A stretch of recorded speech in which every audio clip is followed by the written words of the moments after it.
You think of those great stars that I've said I've been lucky enough to meet, you do often wonder what roles they turn down. As I said, when you meet them and you ask them, even they think, why did I do that? Why did I agree to that? But of course, at the time, you never know, do you? That's the whole point. I remember Tony Curtis saying to me that he'd been offered a very small part alongside the very young at the time, John Travolta in Saturday Night Fever via the Robert Stigwood organisation.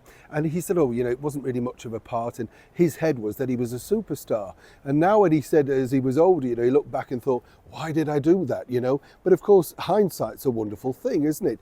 Particularly when you've got a huge franchise, something like, of course, James Bond 007. And this particular star was well ahead of her time and could have been, in fact, Dame Judi Dench. As ever, let me explain.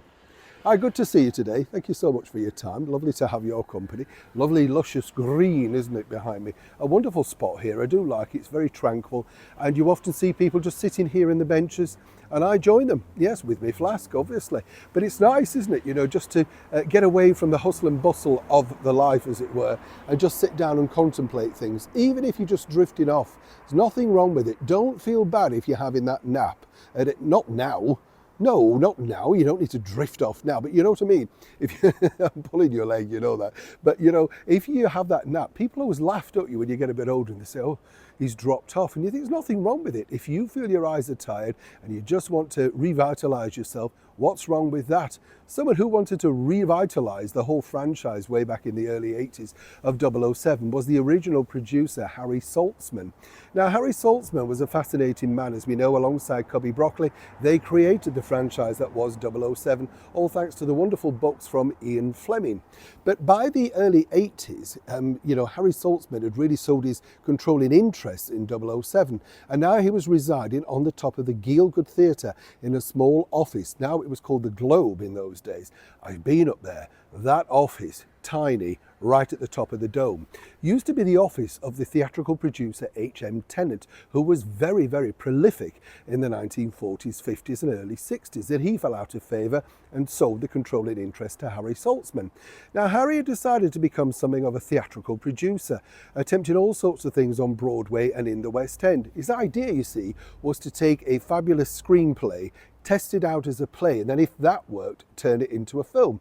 Not a bad idea when you think about it. Now, one star that he absolutely adored, and we do, and I did when I met her, was none other than the brilliant Angela Lansbury. Now, Angela Lansbury, for so many people, is this person. That's right, Murder, She Wrote. Jessica Fletcher, always at the typewriter, banging out another novel, in between, of course, solving crimes up and down the United States. I often used to laugh, when you think about it, because wherever she turned up, you knew somebody was going to be getting the axe, didn't you? It was kind of like, oh, she's here, oh no, who's going to be killed now, But way back in the early 1980s, she starred on Broadway for a very short period in a thing called A Little Family for Harry Saltzman. It wasn't a big success. But Harry had a very good idea, and this is the thing about producers of somebody of his caliber. He was a very clever guy.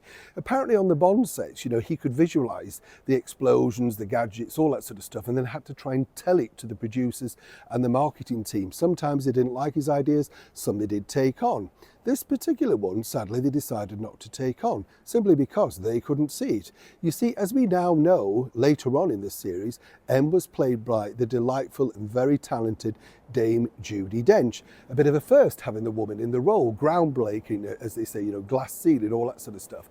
But that could have been way back in the early 80s. And this was confirmed to me by my good chum, Roger Moore, who was James Bond at the time, as you can imagine.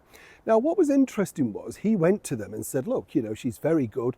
Why not break the rules and have M as a woman, Angela Lansbury? They apparently could only see Bedknobs and Broomsticks and Disney, and they didn't think the audience would take her seriously as that particular character. Harry pushed but had no controlling power. And so, sadly, another Hollywood mishap took place. I'd love to know, though, could you have seen Angela Lansbury in a darker role as M in James Bond? As ever, do let me know, and of course, be respectful in the comments below, and also if you can, please like and share. Neil Sean in the very heart of London.